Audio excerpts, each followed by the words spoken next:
لا إله إلا الله محمد رسول الله لا إله إلا الله الحمد للہ نحمده ونصلی علی رسولہ الکریم. کل چھٹے پارے کا درس تھوڑا ڈیٹیل میں تھا تو اس لیے چھٹے پارے کا ایک حصہ کل میں نے کیا تھا. آج انشاءاللہ چھٹے پارے کا کچھ حصہ ہوگا اور پھر ہم ساتواں بھی آج اگر وقت بچا تو ہم شروع کر دیں گے. تو یہ جو چھٹا پارا ہے اس کی چونکہ ذرا لمبی تفسیر تھی اس لیے اس میں زیادہ حکام کی آیتیں تھیں اس لیے ذرا لمبی بات ہو گئی.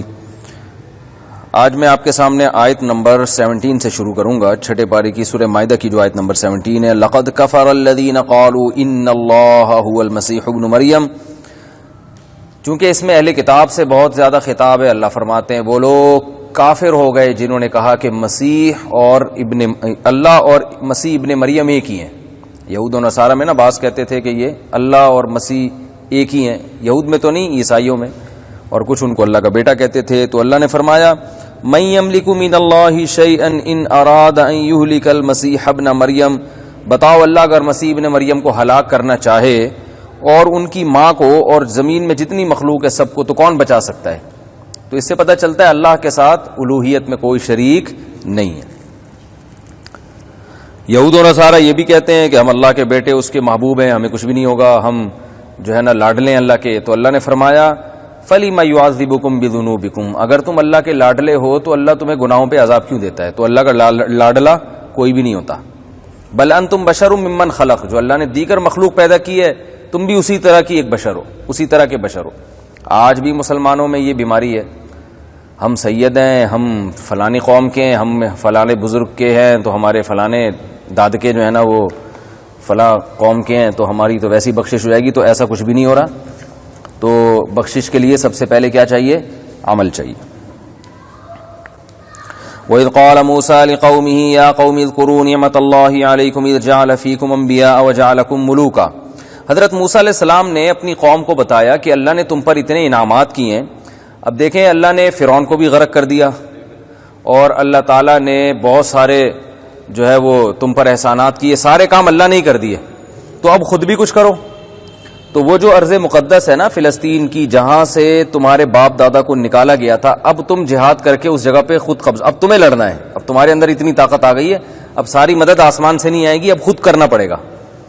تو پھر موسیٰ علیہ السلام نے کہا ادخلوا الارض المقدسۃ التی کتب اللہ لکم, مقدس سرزمین میں داخل ہو جاؤ جو اللہ نے تمہارے لیے لکھ دی ہے. بس جاؤ گے, لڑائی کرو گے, فتح کرے گا, فتح ہو جائے گی, تمہیں فتح مل جائے گی. تو انہوں نے کیا کیا, بنی اسرائیل نے نا 2-3 مخبر بھیجے کہ پہلے انکوائری کر کے آؤ, وہ قوم ایسی ہے کہ ایسا تو نہیں موٹے موٹے لمبے لمبے سے لوگ ہوں اور طاقتور ہوں, ہم ہی لینے کے دینے نہ پڑ جائیں.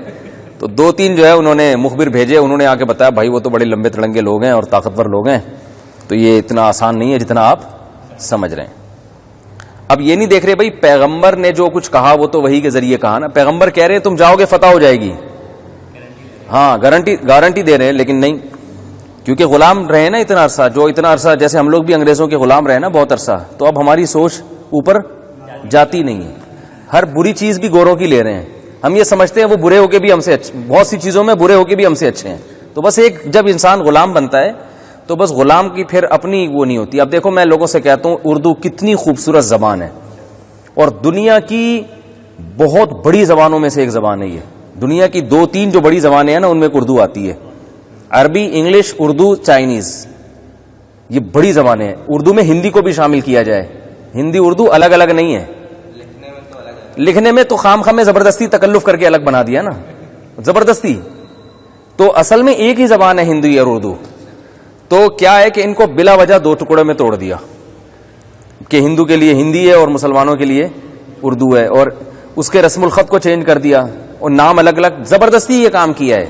ورنہ ایک ہی ہے, گرامر سے پتہ چلتا ہے زبان کا یہ کیا ہے. اردو میں بھی یہی ہے, ہندی میں بھی یہی ہے. تو بلا وجہ اس میں سنسکرت کے الفاظ گھسیڑے اور یہاں سے عربی اور فارسی کے الفاظ اردو سے نکالے, تو اردو کا حسن کا بیڑا غرق کر دیا. تو اتنی بڑی زبان ہے, اور آپ کو پتا ہے گورے اس بات کا اعتراف کرتے ہیں جنہوں نے اردو سیکھی ہے کہ اردو ادب انگلش ادب سے کئی گنا زیادہ وزنی ہے. اردو میں جو بلاغت ہے اور اردو کی جو شاعری ہے, میں بھی آسٹریلیا گیا تھا نا تو وہاں گوروں کے مشاعرے بھی ہوتے ہیں, تھوڑے تھوڑے ہوتے ہیں. تو وہ ایک اردو شاعر وہاں گئے, انہوں نے مجھے بتایا کہ میں نے جب گوروں کے سامنے اردو میں شاعری کر کے ان کو مطلب بتایا نا، وہ پریشان ہو کے رہ گئے کہ یار کیا کیا استعارات ہیں اور کیا تشبیہات ہیں اور کیا تمثیلات ہیں. تو بہت پیاری شاعری ہے اردو کی، کیونکہ اس میں عربی اور فارسی آئی ہے، اور عربی اور فارسی خود ایک بڑی قدیم زبان ہے اور بہت اس میں بلاغت ہے. تو کتنی پیاری زبان کا کیسا بیڑا غرق کر دیا ہمارے حکمرانوں نے، ہے نا، بیڑا ہی غرق کر دیا. بھائی آپ انگلش ضرور سیکھیں، بین الاقوامی زبان ہے، لیکن اپنی زبان سے رشتہ تو نہ ختم کریں نا. میڈیا کا بھی رول ہے، لیکن ظاہر ہے جس چیز کی گورنمنٹ کی حکومتی سطح پہ اگر، کیونکہ حکمران جتنے ہیں وہ سارے اکثر ان میں سے گوروں سے متاثر ہیں، اسی کلچر میں پلے بڑے ہیں، تو وہ تہذیب جانتے نہیں ہیں کہ تہذیب ہوتی کیا ہے، ہماری روایات کیا ہوتی ہیں. وہ ہر چیز میں انہی کو فالو کرتے کرتے اتنی خوبصورت زبان کا انہوں نے بیڑا ہی غرق کر دیا. اب آپ یہاں تک ہم غلام بن چکے ہیں. کل ایک جو ہے نا 2 نمبر مولانا صاحب کا تذکرہ ہو رہا تھا. وہ 2 نمبر مولانا صاحب کیا کرتے ہیں، انگلش کے الفاظ بہت استعمال کرتے ہیں، حالانکہ علم میں زیرو ہیں، لیکن صرف انگلش سے متاثر ہونے کی وجہ سے لوگ ان کو سمجھتے ہیں یہ بہت پہنچا ہوا عالم، اور رش دیکھو آپ ان کے پاس، آپ حیران ہو جاؤ گے. جبکہ 1 نمبر کا جھوٹے عالم ہے بھی نہیں، جھوٹے خواب سنا کے پیسے لینا لوگوں سے، بہت زیادہ محترم کی زبان میں جھوٹ ہے. لیکن کیا ہے، انگلش کے ٹرمز یاد کی ہوئی ہیں، انگلش فرفر بول لیتے ہیں، لوگ کہتے ہیں بھائی پڑھا لکھا آدمی ہے. یہ ہے غلامانہ سوچ، ٹھیک ہے نا. ایجوکیشن کا زبان سے کیا تعلق ہے؟ زبان ایک اچھی چیز ہے اگر آپ کو مختلف زبانیں آتی ہیں، لیکن جس فیلڈ میں آپ ماہر ہیں اس میں کسی زبان میں بھی ماہر ہوں تو آپ ماہر ہیں، اور اگر ماہر نہیں ہے تو آپ جو مرضی زبانیں بولتے پھریں، اس سے کچھ بھی نہیں ہوتا. ایک صاحب نے مجھے کہا یہ بہت بڑے عالم ہیں، ان کو 20 زبانیں آتی ہیں. میں نے کہا پھر یہ عالم تو ہو ہی نہیں سکتے. کہنے کیوں؟ میں نے کہا اس لیے کہ ان کی ساری زندگی تو زبانیں سیکھنے میں گزری ہے، علم حاصل کرنے میں کب ٹائم لگایا انہوں نے؟ ہے بھائی، زبان سیکھنا آسان بات ہے؟ خود بتاؤ یار، ساری زندگی تو ان کی زبانیں سیکھنے میں لگ گئی، علم کب حاصل کیا ہوگا انہوں نے؟ تو جو کئی زبانوں میں ماہر ہوتا ہے وہ کسی ایک میں بھی علم میں پھر وہ پختہ نہیں ہوتا. آپ دیکھو نا، یہ انگلش لینگویج ٹیچر جو ہوتے ہیں، لینگویج میں ماہر ہوتے ہیں، ڈاکٹروں میں نے نہیں دیکھا بہت اچھی انگلش بول لیتے ہوں. وجہ کیا ہے کہ وہ علم کو فوکس کیا، انہوں نے میڈیکل سائنس کو فوکس کیا. وہ ٹرم جو اپنی ضرورت کی، جو میڈیکل سائنس کی زبان ہے اس سے تو واقف ہے، ویسے فرفر انگلش نہیں بولتے وہ. اور آپ لینگویج ٹیچر کو دیکھیں، اس کو نہ میڈیکل سائنس کا کچھ پتا ہے نہ سائنس کا کچھ پتا ہے، لیکن انگلش فرفر بول رہے ہوں گے وہ. تو ریسرچ کی جہاں تک بات آئے گی تو وہ زبان کے ماہر سے نہیں پوچھا جائے گا، وہ اس ریسرچ میں جو ماہر ہوگا اس سے پوچھا جائے گا، کہ چاہے وہ انگلش میں ہو، چاہے وہ اردو میں ہو، چاہے وہ پنجابی میں ہو، چاہے وہ پشتو میں ہو، چاہے وہ عربی میں ہو. تو یہ بھی غلام قوم کا ایک، جب ہمارے دماغوں میں نا ایک وہ بیٹھ چکا ہے کہ اردو جیسی خوبصورت زبان جس کی خوبصورتی کا غیر اعتراف کرتے ہیں، اس کا بیڑا غرق کر دیا. کیسی پیاری زبان ہے. آپ جناب سے بات ہوتی ہے، صحیح ہے نا، آئیے بیٹھیے، میں اکثر اس کی مثالیں دیتا ہوں، دفع ہو جائیے، ٹھیک ہے نا، یہ بڑا پیارا لفظ ہے، ٹھیک ہے نا. تو بہرحال کیونکہ ابھی درس قرآن ہے، اردو کی فضیلت بیان کرنے کے لیے نہیں میں بیٹھا، میں صرف یہ بتانے کے لیے کہ جب انسان کی سوچ میں غلامانہ سوچ آتی ہے نا، تو وہ غیر کی ہر بری چیز کو بھی اچھا سمجھتا ہے اور اپنی اچھائی کو بھی برا سمجھتا ہے. ہم پورے ڈریس پہنتے ہیں نا، یہ تہذیب کی بات ہے نا، لیکن آپ جب غلامانہ سوچو گی تو پوری ڈریسنگ کو آپ دقیانوسی سمجھو گے، اور ڈریس جتنا چھوٹا ہوتا چلا جائے گا اس کو آپ کیا سمجھو گے؟ ترقی. یہ الٹی کہانی ہے، ٹھیک ہے نا. تو یہی ہو رہا ہے. تو کیونکہ بنی اسرائیل بہت عرصے سے غلام رہے تھے، غلامانہ سوچ کی وجہ سے اب ان میں حکومت کرنے کا جذبہ کہ ہمارے پاس گورنمنٹ ہمارے ہاتھ میں ہونی چاہیے، ہم دنیا میں پالیسیاں بنائیں، نہ اب یہ سوچ ہی ختم ہو گئی. ان کو وہی جو ہے نا بس وہ یس سر اور جی سر والا، جیسے میں کہتا ہوں جو آدمی ملازمت کرتا ہے نا ساری زندگی، تو بیچارہ یس سر نو سر میں ہی لگا رہتا ہے. نو سر بھی نہیں، یس سر میں ہی لگا رہتا ہے وہ. اس لیے اسلام نے بزنس کو پسند کیا ہے، تجارت کو پسند کیا ہے کہ تجارت کرو اور تجارت کو فوکس کرو. ملازمت مجبوری میں ہے، اصل اسلام کا حکم کیا ہے؟ تجارت. اس کی فضیلت پر میرے مستقل بیانات ہیں، اور IBA یونیورسٹی میں نے ایک بیان کیا تھا. ہاں، میں نے ان کو بتایا کہ بزنس، اور میں نے ان کو یہ بھی بتایا کہ بزنس پڑھنے سے کبھی بزنس نہیں آتا. جتنے لوگ بزنس پڑھتے ہیں وہ بزنس کے علاوہ دنیا کا ہر کام کر لیتے ہیں، ٹھیک ہے نا. بزنس کرنے سے آتا ہے، پڑھنے سے نہیں. یہ آلو پیاز ٹماٹر والے جو ہیں، یہ کیا بزنس پڑھا ہوا ہے انہوں نے؟ اور آپ دیکھو پیاز ٹماٹر والوں کو میں نے کروڑ پتی دیکھا ہے. وہ ٹماٹر بیچ کے ارب پتی بن جاتے ہیں، کروڑ پتی بن جاتے ہیں، ایکسپورٹ شروع کر دیتے ہیں. تو اس لیے بزنس میں پڑھنے کو فوکس کرنے کے بجائے کرنے کو فوکس کرنا چاہیے. خیر موسیٰ علیہ الصلوۃ والسلام نے اپنی قوم سے کہا خود بھی کچھ ہمت کرو, سارے کام اللہ نے نہیں کرنے, کچھ بھی تو بسم اللہ کرو, جاؤ جہاد کرو. تو انہوں نے 2-3 مخبر بھیجے, انہوں نے کہا یار رپورٹ صحیح نہیں ہے. رپورٹ کیا ہے؟ صحیح نہیں ہے. یہ کوئی چھوٹے چھوٹے چائنیز جیسے پدے سے ہوتے تو ہم لڑ لیتے, یہ تو بڑے پاورفل لوگ ہیں. تو یا موسیٰ ان فیہا قوما جبارین, بڑے پاورفل لوگ ہیں. وَإِنَّا لَن نَدْخُلَهَا حَتَّى يَخْرُجُوا مِنْهَا, ہم اس وقت تک نہیں جائیں گے جب تک یہ وہاں سے نکل نہیں جاتے. اگر یہ وہاں سے خود بھاگ جائیں تو پھر آپ بتائیں بس ہم اس شہر پہ کیا کریں گے؟ قبضہ کریں گے. پھر اگر ہم جہاد نہ کریں تو پھر آپ ہمیں بولیں. کیسے نالائق ہیں. اور فَإِن يَخْرُجُوا مِنْهَا فَإِنَّا دَاخِلُونَ, اگر وہ نکل لیں تو ہم چلے جائیں گے. جب یہ بات سنی تو ظاہر ہے ہر قوم میں برے لوگوں میں کچھ اچھے بھی ہوتے ہیں. تو اللہ فرماتے ہیں قال رجلان من الذین یخافون انعم اللہ علیہما, 2 مردوں نے کہا جو اللہ کا خوف بھی دل میں رکھتے تھے, اللہ نے ان پر انعام کیا تھا. ظاہر ہے اللہ کا انعام تھا تو نیک لوگوں میں تھے. انہوں نے کہا ادخلوا علیہم الباب, جاؤ شہر کے دروازے میں داخل ہو. یہ کتنے مبارک لوگ تھے, ان کو خود بھی پتہ نہیں تھا کہ ہمارا ذکر اللہ اپنی آخری کتاب میں کرے گا. ان کو خود بھی معلوم نہیں تھا. تو پتہ چلا قوم جب ایک طرف جا رہی ہو پھر حق بات کہنا اللہ کی نظر میں اس کی بہت فضیلت ہے. تو انہوں نے کہا فَإِذَا دَخَلْتُمُوهُ, تم جب اس دروازے میں داخل ہو جاؤ گے, فَإِنَّكُمْ غَالِبُونَ, تم غالب آ جاؤ گے. اللہ جب وعدہ کر رہا ہے وَعَلَى اللَّهِ فَتَوَكَّلُوا إِن كُنتُم مُؤْمِنِينَ, اللہ پہ اعتماد کرو اگر تم مومن ہو. قالوا یا موسیٰ, یہ تقریر سن کے بھی وہ کہنے لگے اے موسیٰ اِنَّا لَن نَدْخُلَهَا أَبَدًا, ہم ہرگز نہیں جائیں گے وہاں پہ, مَا دَامُوا فِيهَا, جب تک وہ مستنڈے وہاں موجود ہیں. یہ مسٹنڈے یہاں نہیں لکھا ہوا, میں کہہ رہا ہوں کہ وہ اتنے لمبے تڑنگے تھے.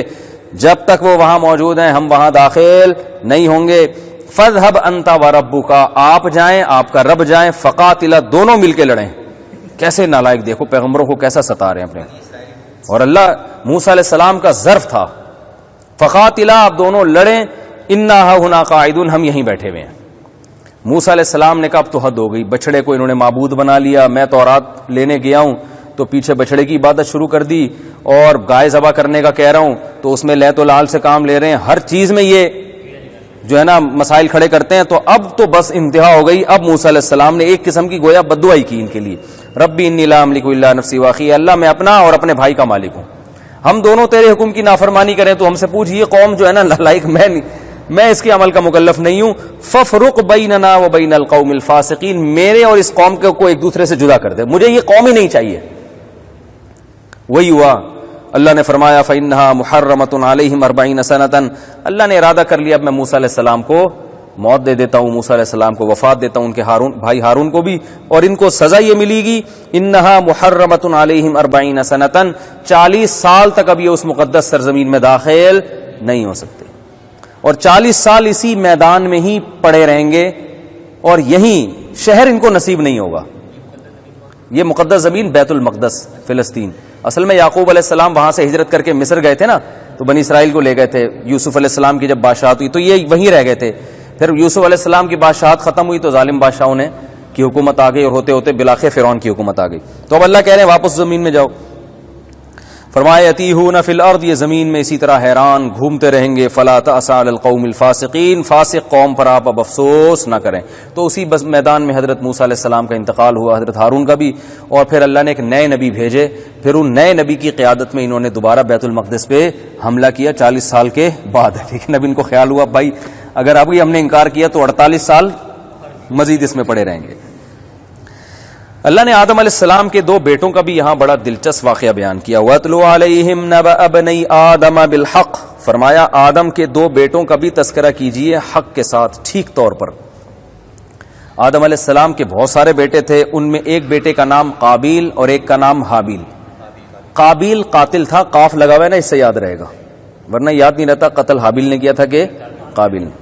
تو اللہ فرماتے ہیں اذ قربا قربانا فتقبل من احدهما ولم يتقبل من الاخر, دونوں نے قربانی پیش کی, ایک کی قربانی قبول ہو گئی دوسرے کی رد ہو گئی. پہلے زمانے میں یہ طریقہ تھا, جس کے جانور کی قربانی اللہ قبول کرتے تھے آسمان سے آگ آ کے اس کو کھا کے ختم کر دیتی تھی. یہ پہلے ہوا کرتا تھا, یہ اللہ کی ایک نشانی تھی. تو مفسرین نے واقعہ بیان کیا ہے کہ دونوں نکاح کرنا چاہتے تھے. حابیل کی جہاں شادی ہو رہی تھی وہ لڑکی تھی بہت زیادہ خوبصورت, قابیل اس پہ عاشق تھا. تو قابیل نے اس لڑکی کی لالچ میں اپنے سگے بھائی حابیل کو قتل کر دیا.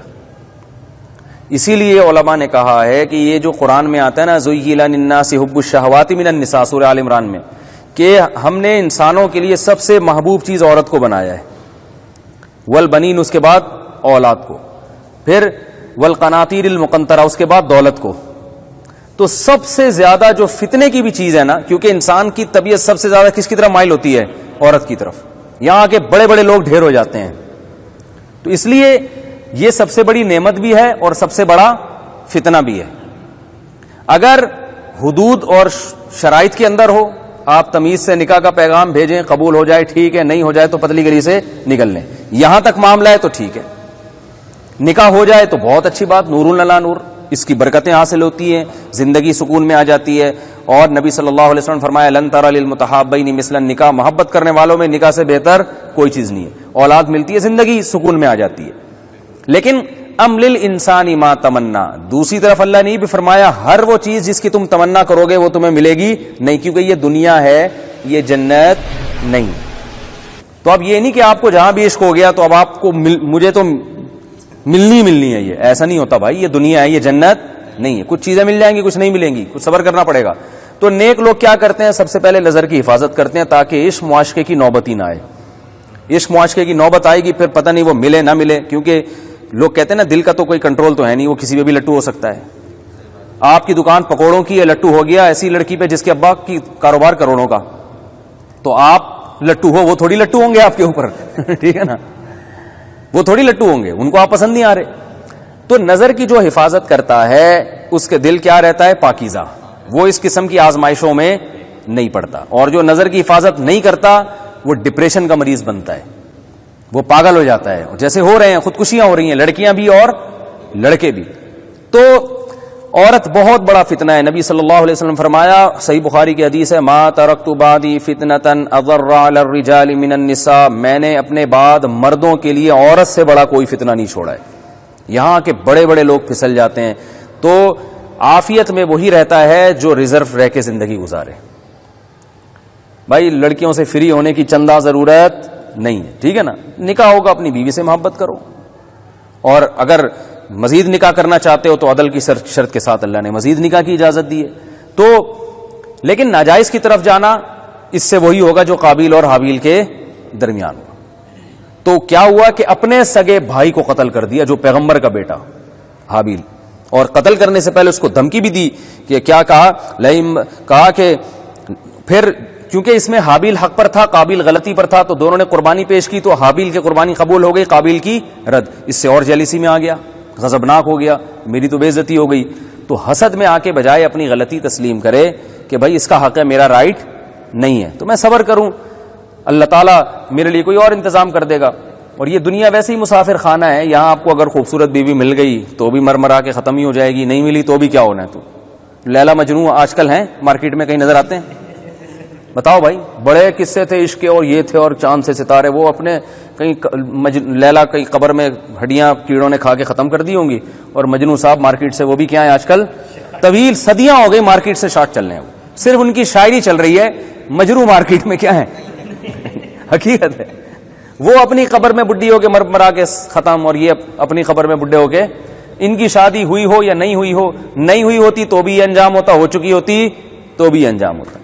تو اس لیے دنیا مسافر خانہ ہے، اس میں اتنا ٹینشن لینے کا نہیں ہے. کوئی چیز نعمت مل جائے ٹھیک ہے، نہیں ملے تو بھی ٹھیک ہے، صبر کرو، گزارا کرو.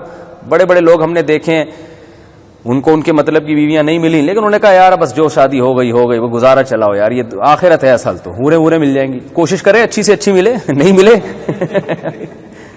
نہیں ملے تو کیا ہے، جو ملے بس وہی ٹھیک ہے، صحیح ہے نا، اس پہ گزارا. ہمارے حضرت فرمایا کرتے تھے جو اللہ نے بیوی دلا دی سمجھو کہ اللہ کے علم میں میرے لیے اس سے زیادہ بہتر کوئی تھی نہیں، اس سے زیادہ خوبصورت، اس سے زیادہ بااخلاق، چاہے وہ کیسی ہو، لیکن بولے وہ دوسروں کے لیے، میرے لیے یہ والی سب سے اللہ کے علم میں بہتر تھی. تو پھر اللہ اس کو بہتر بنا بھی دے گا، کیونکہ حدیث میں آتا ہے جو اللہ سے جیسا گمان رکھتا ہے اللہ اس کے ساتھ ویسا معاملہ رکھتے ہیں. اگر آپ یہ گمان رکھو کہ میری قسمت پھوٹی تھی جو مجھے یہ ملی تھی ٹھیک ہے نا، تو پھر اس کا مطلب یہی ہے کہ پھر واقعی آپ کی قسمت کیا تھی، پھوٹی ہوئی تھی. تو شکر ادا کرنا چاہیے. تو اللہ تعالیٰ نے فرمایا کہ اس نے کیا کہا؟ قابیل نے حابیل کو کہا لأقتلنک، میں تجھے مار دوں گا. قال انما يتقبل اللہ من المتقین. حابیل نے کہا بھائی دیکھو اللہ عبادت قبول کرتے ہیں متقین کی، جس کی نیت اچھی ہو تو اس کی قبول کرتے ہیں. تو اللہ نے قبول کر لی. لئن بسطت الی یدک لتقتلنی، اگر تو مجھے قتل کرنے کے لیے اپنا ہاتھ میری طرف پھیلائے گا، ما انا بباسط یدی الیک لاقتلک، میں تجھے قتل کرنے کی جرأت نہیں کر سکتا، تو میرا بھائی ہے، میں رشتہ داری جوڑوں گا، میں یہ ظلم نہیں کروں گا. انی اخاف اللہ رب العالمین، میں اللہ جو رب العالمین ہے اس سے ڈرتا ہوں. دیکھو ایک ہی باپ ہے، پیغمبر ہیں، انہی کے بیٹے ہیں، ایک اتنا نیک اور ایک اتنا بد. تو یہ اللہ کی قدرت ہے. ایک ہی گھر میں ہم دیکھتے ہیں ایک بھائی نمازی پرہیزگار ابا اما کی اطاعت کرنے والا، دوسرا چھٹے لگا رہا ہے جا کے، ٹھیک ہے نا. تو ہدایت اللہ کے ہاتھ میں ہے. تو ما انا بباسط یدی الیک لاقتلک، میں اپنا ہاتھ نہیں پھیلاؤں گا. انی اريد ان تبوء باسمی واسمک فتکون من اصحاب النار، تو اگر مجھے قتل کر دے گا تو یہ میرا گناہ بھی تیرے سر پہ ہوگا اور تو جہنم کی آگ میں جائے گا. میں تیری وجہ سے اپنے آپ کو برائی میں کیوں ڈالوں؟ وذالک جزاء الظالمین فطوعت له نفسه قتل اخیہ. اللہ فرماتے ہیں تقریر سن کے بھی بھائی کو ترس نہ آیا اور اس کے دل نے اپنے بھائی کے قتل کو اس کی نظر میں مزین کر دیا کہ یار اس کو راستے سے ہٹاؤ. فقتلہ، اور قابیل نے حابیل کو قتل کر دیا. فاصبح من الخاسرین، ہمیشہ کے لیے خسارے والوں میں سے ہو گیا. نبی صلی اللہ علیہ وسلم فرمایا کیونکہ دیکھیں دنیا میں پہلی دفعہ جرم ہونا مشکل ہوتا ہے، جب ایک جرم ہو جائے نا تو دوسرے کو شے ملتی ہے. تو چونکہ اس نے قتل کی بنیاد رکھ دی، اب اس کے بعد شروع ہو گیا قتل دنیا میں. جس کا کوئی مفاد ہوتا وہ کہتا ہے قابیل نے بھی تو کیا تھا نا، تو اس کو کیا ہو گیا تھا، وہ بھی تو زندہ رہا نا بعد میں، تو ہم بھی کر لیں گے. اللہ نبی صلی اللہ علیہ وسلم فرمائے دنیا میں قیامت تک جتنے قتل ہوتے رہیں گے ہر قتل میں کچھ حصہ قابیل کے کھاتے میں جائے گا کہ تو نے بنیاد رکھی تھی. کوئی بھی نئی برائی ہو جو آپ نے معاشرے میں اس لوگوں کو ڈالا تو اب قیامت تک آپ کا کھاتا کھل گیا. اور نیکی کا بھی یہی ہے، کوئی بھی آپ نے نیکی کی تو قیامت تک آپ کا کھاتا کھل گیا نیکی. فبعث اللہ غرابا یبحث فی الارض لیریہ کیف یواری سوءۃ اخیہ، کیونکہ اس سے پہلے زمین پر کوئی موت ہوئی نہیں تھی، اب پریشان تھا اس کی لاش کا میں کیا کروں. تو اللہ نے کوے کو بھیجا، وہ کیا کر رہا تھا، زمین کھود کے اپنے دوسرے کوے کو زمین میں چھپا رہا تھا. اس نے کہا ہائے یہ کوہ مجھ سے زیادہ عقل مند نکلا تو میں بھی یہ کرتا ہوں.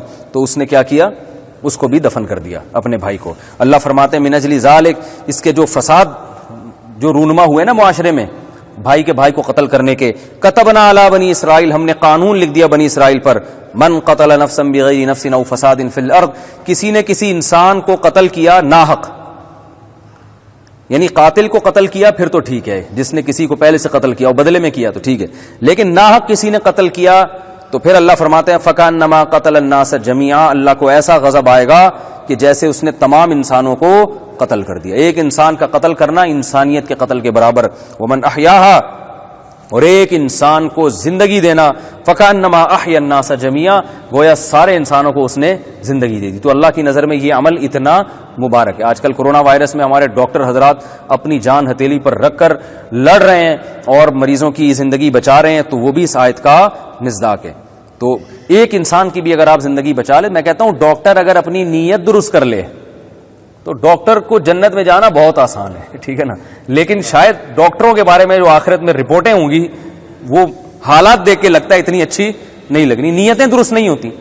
آپ کو پتا ہے ڈاکٹر آپ کو نسخہ لکھ کے دے رہا ہوتا ہے، یہاں مہنگا مل رہا ہے وہاں سستا مل رہا ہے، لیکن چونکہ ڈاکٹر صاحب نے یہاں سے کمیشن ہے، یہاں سے کھاتا چل رہا ہے، تو پیشنٹ کے ساتھ ناانصافی ہے یا نہیں ہے.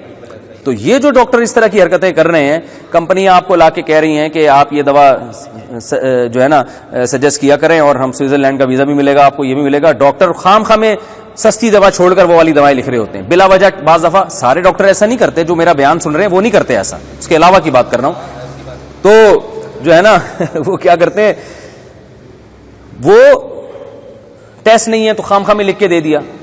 لیکن ڈاکٹر اگر ٹیسٹ لکھ کے دے تو کرا دیا کریں. بعض لوگوں نے میرا بیان سنا ہے، ڈاکٹروں کی شکایت آئی کہ آپ کا بیان سنا تھا، ہم نے ٹیسٹ لکھ کے دیا، وہ کہہ رہے خام خواہ میں لکھ کے دیتے ہو تم. تو آپ کو کیسے پتا خام خواہ میں لکھ کے دے رہا ہے وہ؟ میں تو ڈاکٹروں کو سمجھا رہا ہوں، پیشنٹ کو تو جب ڈاکٹر پر اعتماد کرنا پڑے گا نا، اس نے ٹیسٹ لکھ کے دیا تو آپ کو کرنا پڑے گا. لیکن ڈاکٹر کی ذمہ داری ہے، بھائی ضرورت ہے تو ٹھیک ہے، نہیں تو اپنے خام خواہ میں کمیشن کے لیے مریضوں کے ساتھ ناانصافی نہ کریں. ڈاکٹر اپنی نیت درست کر لے اور اللہ کی رضا اس کے سامنے ہو تو من احیاها فکانما احیا الناس جميعا. اللہ نے ان آیات میں ڈاکوؤں کی سزا بھی بیان کی ہے کہ جو زمین میں فساد مچاتے ہیں.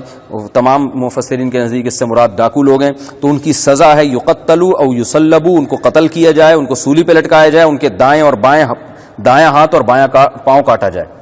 سب سے سخت ترین سزا زنا کے بعد اسلام میں, جو شادی شدہ مرد اگر زنا کرتا ہے نا یا عورت, تو اس کی سزا تو پتھروں سے مار کے ہلاک. اس کے بعد سب سے سخت سزا اسلام میں ڈاکو کی ہے.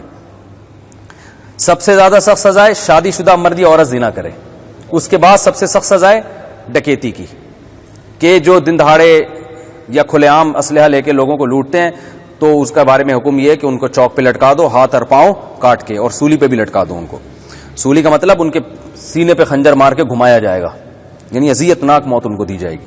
یہ ہمارے ملک میں سزا نافذ ہو جائے تو آپ کو پتا ہے کہ سزا نافذ کرنے والے سب سے پہلے, یعنی یہ ڈر ہوتا ہے کہ وہی نہ کہیں لٹکے ہوئے ہوں, اس لیے نہ چور کا ہاتھ کاٹنے کا قانون نافذ ہوتا ہے اور نہ ڈاکوؤں کی سزا ہوتی ہے. تو اس لیے معاملہ ایسے ہی چل رہا ہے. سارے ایسے نہیں ہوتے, اچھے لوگ بھی ہوتے ہیں. بہرحال والسارق, کوئی سیاستدان کا فون نہ آ جائے نا کہ آپ نے مجھے کہا, تو میں کہہ دوں گا بھائی میں نے کہا کہ کچھ اچھے بھی ہوتے ہیں, تو آپ ان اچھوں میں داخل ہیں.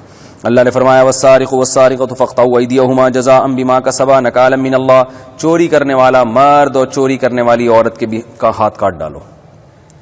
یہ ایک ایسی سزا ہے جو غیر مسلموں کو سمجھ میں نہیں آتی کہ یار ایک آدمی نے چوری کی ہے, پیسے چرائے ہیں نا, 5,000 چرا لیے, 10,000, ہاتھ کروڑوں روپے کا, آپ اس کا ہاتھ کاٹ رہے ہو.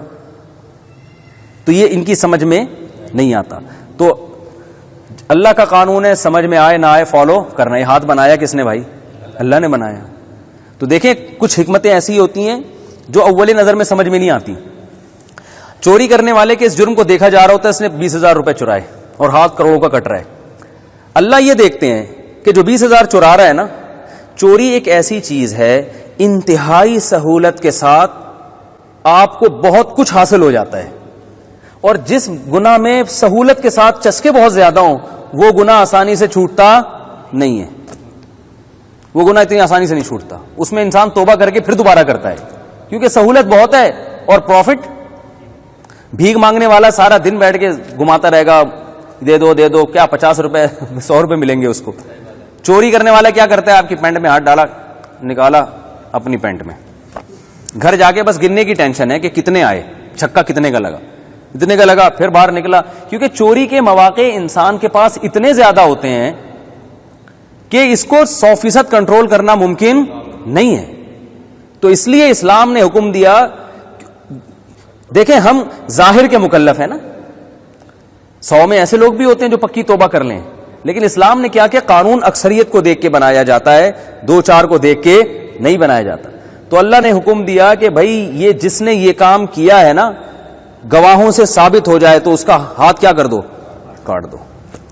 جیسے ڈاکو اگر بندوق سے موبائل چھینتے ہوئے پکڑا جائے, موبائل 1 لاکھ کا ہے, اور ڈاکو جو انسان ہے وہ تو کروڑوں روپے کا ہے, لیکن اللہ نے حکم دیا اس کو چوک پہ لٹکا کے مار دو. یہ حکم دیا نا. وہاں بھی یہ اشکال ہوتا ہے, یار یہ 1 لاکھ کا موبائل چوری نہیں, چھین رہا ہے گن پوائنٹ پہ, اور آپ اس کو لٹکا رہے ہیں. بھائی فساد مچا رہا ہے زمین میں.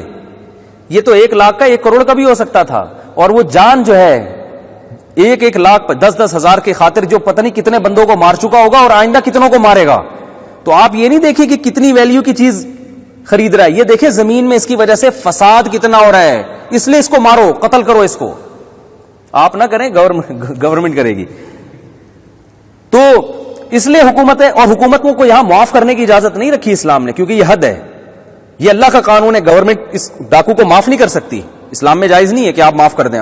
اللہ کہے گا تم کون ہوتے ہو, تم تو میرے قانون کو نافذ کرنے والے ہو. تو یہ میرے مجرم ہے, ریاست کا مجرم نہیں ہے, یہ اللہ کا مجرم ہے, کیونکہ یہ مخلوق اللہ کی ہے. ریاست بعد میں, اللہ پہلے. یہ مخلوق اللہ کی ہے جن کو یہ لوٹ رہا تھا. تو اس لیے اللہ نے کہا حکومت کو اختیار نہیں ہے, اس کو مارا جائے گا, قتل کیا جائے گا. ہاں جو گرفتاری سے پہلے توبہ کر لے تو پھر اس کی توبہ قبول ہے.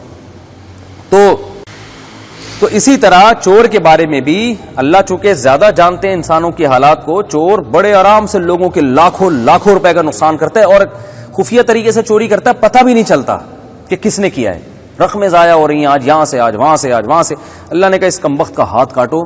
ہاتھ کاٹنے کا 2 فائدے ہوں گے. ایک تو یہ کہ جس ہاتھ سے چوری کرتا تھا, چوری کے لائق وہ ہاتھ اب بچے گا نہیں. دوسرا یہ کہ ایک علامت ہوگی ساری دنیا کے سامنے, اس سے محتاط رہو. اس سے کیا رہو, یہ سائن ہوگا کہ ہاتھ کٹ چکا ہے اس کا. کیونکہ اب کیا ہے کہ کیونکہ اللہ لوگوں کی جان اور مال کی حفاظت کرنا چاہتے ہیں نا. اب سوال پیدا ہوتا ہے اللہ تو غفور الرحیم ہے تو بھائی اللہ غفور الرحیم ہے تو اللہ رحیم ان مخلوق کے لیے بھی تو ہے نا جن کی جیبیں کٹ رہی ہیں.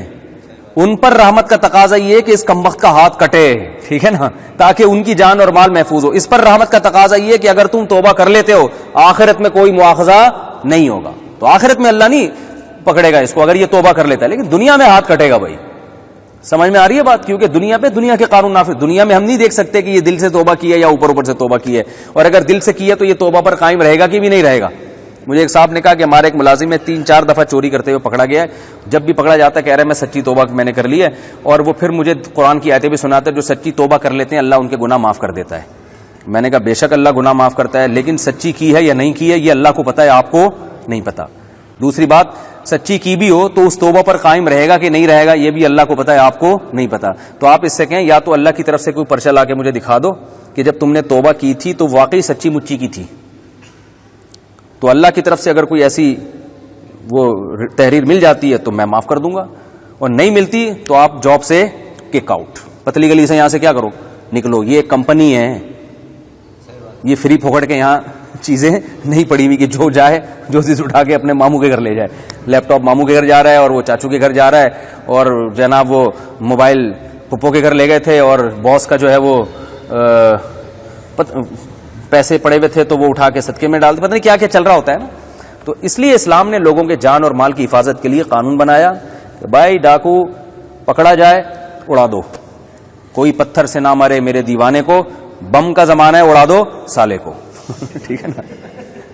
پرانے زمانے میں لیلا کہتی تھی نا کہ میرا دیوانہ ہے, اب لوگ اس کو پتھر سے مار رہے ہو, تو وہ پرانے زمانے کی لیلا تھی, اس کو حالات کا ادراک نہیں تھا. آج کے زمانے کی لیلا کہتی ہے بھائی یہ مجھے بلا وجہ تنگ کر رہا ہے تو صحیح نا, پتھر سے مارنے کی ضرورت نہیں ہے, یا تو میری شادی کرا دو, ورنہ خامخواہ کی ٹینشن ہے بلا وجہ کی, کوئی پتھر سے نہ مارے میرے دیوانے کو, بم کا زمانہ ہے اڑا دو سالے کو. آج کل ٹائم نہیں ہے, تو کہہ رہے ہیں صحیح بات ہے, ٹھیک ہے نا. تو اس لیے اللہ نے حکومت کے ذمہ لگایا کہ بھائی ڈاکو کو بھی قتل کیا جائے اور اس میں معاف کرنے کی اجازت نہیں ہے, اور چور کا ہاتھ کاٹا جائے. تو یہ اسلام کی غیرت ہے کہ وہ لوگوں کے مال اور جان کی حفاظت کرتا ہے. جہاں یہ قانون نہیں ہے وہاں چوریاں ہوتی ہیں. ابھی میں تھا نا, میں ملک کا نام نہیں بتاؤں گا, گوروں ہی کے کسی ملک تھا, یہ لاک ڈاؤن کی وجہ سے جب تھوڑی سی غذائی قلت میں وہ ہے نا, دھڑا دھڑ چوریاں شروع ہوئی. 100 سال سے وہ اپنی قوم کی ٹریننگ کر رہے ہیں, ایٹیٹیوڈ اور چوری اور وہ بھائی پیٹ اتنے بھرے ہوئے ان کو چوری کی ضرورت نہیں ہے. مسائل پیدا ہوں تو ہم کچھ بھی نہیں ہیں. اور میں پاکستانیوں کو دیکھ رہا ہوں کہ لاک ڈاؤن میں جہاں لوگ پیسہ جمع کر رہے ہیں, پاکستانی صدقات و خیرات میں پیسہ بھیج رہے ہیں کہ یار یہ اتنے پیسے فلاں کو کھلا دو. میں کہتا ہوں یار ہم تو دنیا کو دیکھ رہے ہیں, سب اپنا جو پیسہ تھا وہ جمع کر رہے ہیں, اور دیکھو یہ ہمارے عرب لوگ اور پاکستانی اور مسلمان لوگ تلاش کر رہے ہیں غریبوں کو لاک ڈاؤن میں کہ یار کوئی جو مالدار لوگ ہیں. تو یہ صفت اللہ نے ہمیں عطا فرمائی ہے, ٹھیک ہے نا. تو اتنے برے بھی نہیں ہیں ہم جتنا لوگ ہمیں برا کہتے ہیں, ایسا نہیں ہے. تو جب آزمائش آتی ہے نا, پیٹ خالی ہوتا ہے پھر پتا ہوتا ہے کس کے اخلاق کیسے ہیں. ابھی تو پیٹ بھرے ہوئے ہیں ان سب کے, اتنی معاشی ترقی ہے, ان کو کیا ضرورت ہے. اب ایک آپ بتاؤ, ایک آدمی لینڈ کروزر میں گھومتا ہے, مزے سے چپل چوری کرے گا؟ اب وہ چپل چوری کرنے والے وغیرہ ہوئے چور کہیں کا. تو بھائی تو جو بہن کی وراثت کھا کے بیٹھا ہوا ہے, جس کی وجہ سے تو نے لینڈ کروزر خریدی ہے ٹھیک ہے نا, تو یہ کون سا تجھے جو ہے نا تو نے اپنے پیسوں سے خریدی ہے, تو نے وراثت دی نہیں ابھی تک, تو بڑا چور ہے. لیکن پکڑا کون جائے گا؟ چپل چوری کرنے والا. تو مارکیٹ میں یہ چلے تو آخرت میں پتا چلے گا کون بڑا چور ہے اور کون چھوٹا چور ہے. تو اس لیے اللہ نے فرمایا والسارق والسارقۃ فاقطعوا ایدیہما, چوری کرنے والا مرد ہو یا عورت ان کے ہاتھ کاٹ ڈالو, جزاء بما کسبا نکالا من اللہ واللہ عزیز حکیم. فمن تاب من بعد ظلمہ واصلح, جو ظلم کے بعد توبہ کر لے اور آئندہ کے لیے اصلاح کر لے تو اللہ غفور الرحیم ہے. تو یعنی آخرت میں اس سے مواخذہ نہیں ہوگا. اور یہ بھی ہے کہ جب کسی پر ایک دفعہ حد جاری ہو جائے, سزا مل جائے, تو پھر اس کو تانا دینا جائز نہیں. اب ہاتھ کٹا ہوا ہے تو آپ تانا نہیں دے سکتے, ابے تو چوری کر کے تیرا ہاتھ کٹا ہے, یہ پھر ظلم ہے. اس میں حدیث میں آتا ہے اگر تم اس کی مصیبت پہ خوش ہوگے, اس بات کا امکان ہے کہ اللہ اسے بری کر دے اور تمہیں اس مصیبت میں مبتلا کر دے, تو اس کی اجازت نہیں ہے. اسی صورت میں اللہ تعالی نے یہود و نصارہ کے بعض علماء لوگوں کا مال ناحق طرح سے کھایا کرتے تھے, اس سے عمل سے بھی منع کیا ہے. غلط مسائل بتا کے لوگوں سے ہدیے نذرانے لیا کرتے تھے. اللہ نے فرمایا بہت سے ان میں ایسے ہیں جو لوگوں کا مال ناحق طریقے سے کھاتے ہیں۔ اور پھر اس صورت کے آخر میں اللہ تعالیٰ نے دوبارہ اہل کتاب کو کہا کہ نہ تو مسیح اللہ تعالیٰ کے بیٹے ہیں اور نہ وہ تین میں سے ایک ہیں۔ یہ فرمایا کہ مل مسیح ابن مریم الا رسول، مسیح ابن مریم تو اللہ کے رسول ہیں۔ امہ صدیقہ، ان کی ماں ایک پاکیزہ اور سچی عورت تھی۔ کانا یا کلان طعام، بیٹا بھی کھانا کھاتا تھا، ماں بھی کھانا کھاتی تھی۔ تو جو کھانے کا محتاج ہوتا ہے وہ معبود نہیں ہو سکتا۔ پھر اللہ نے آخر میں اہل کتاب کو کہا لا تغلو فی دینکم غیر الحق، اے ایمان والو، اے اہل کتاب، تم لوگ دین میں غلو اور زیادتی مت کرو، حضرت عیسیٰ کی حیثیت کو ان کی حیثیت سے زیادہ مت بڑھاؤ۔ آج ہماری امت میں بھی ایسا ہوتا ہے، بعض لوگوں نے آپ صلی اللہ علیہ وسلم کی حیثیت کو اللہ کے برابر لانے کی کوشش کی، قریب قریب تو پہنچا دیا ہے۔ تو غلو کسی بھی صورت میں جائز نہیں ہے۔ اللہ تعالیٰ عمل کی توفیق عطا فرمائے۔ وما علینا الا البلاغ۔